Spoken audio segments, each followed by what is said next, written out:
And I'm not the only one who thinks so. Meet Mike Zimmerman. He's a Tufts University professor and materials scientist. About 5 years ago, he got interested in lithium-ion batteries, thinking there had to be a safer electrolyte. Mike's background is in plastics, and I've come to take a look at what he's invented. So this is your battery? That's the battery. It looks like any other lithium battery inside one of these. It's the same. Okay. Same format. Same voltage? Same voltage. You think this is an unusual battery? It's a battery that is much safer than conventional batteries. And upon any damage, any puncture, any cutting it, it will not catch on fire. Did you say any cutting it? Correct. Can I make a cut in this? Yes. Really? Yes. It's not going to jet fire into my face? It will not. Before I do that, let's consider these examples from YouTube of folks poking at lithium-ion batteries.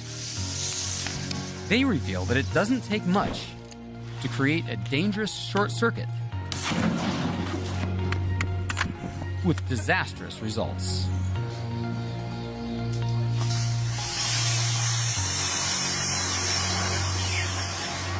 And now, is it my turn? Big or little? Whatever you want.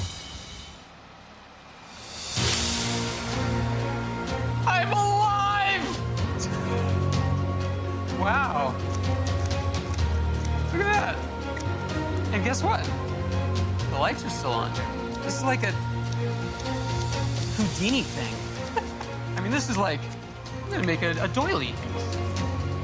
Oh my God, it's still on! Come on! I'm gonna make you a little paper doll. So what's the trick? Compared to a typical lithium-ion battery, Mike's replaced the liquid electrolyte and the separator with his special plastic to create a completely solid battery. Unlike the liquid electrolyte, which easily catches fire, Mike's plastic is flame retardant.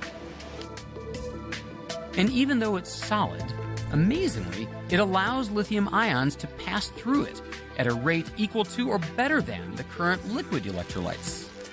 And here's the best part. The plastic physically prevents dendrites from shorting out the battery. That means that Mike can go back to a lithium metal negative electrode, potentially doubling his battery's energy density.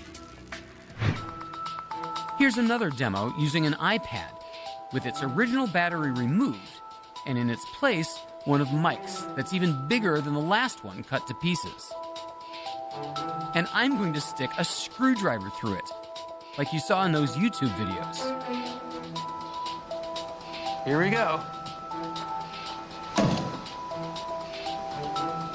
So far, I'm not seeing any fireball. Okay, you've done it. You've made a battery that doesn't explode when pierced. At the very least, I would expect to see some smoke.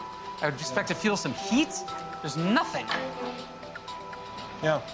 It's because of the solid plastic electrolyte. It's not flammable, and it's very insulative. It doesn't get too hot, and it doesn't burn. And it keeps working. Well, that was an unintended consequence.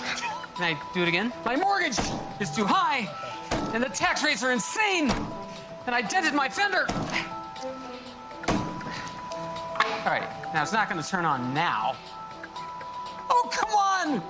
Come on!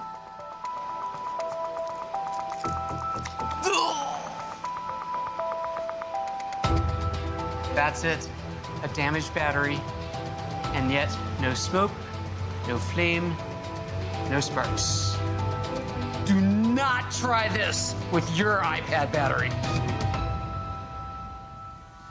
So far, Mike's kept his company's work mostly under wraps. This, in fact, is the first television interview he's given on it. But there's still more development to go before your new smartphone makes use of it. And if I were one of your critics, certainly there'd be something I would attack you for. There's got to be, it can't be too good to be true.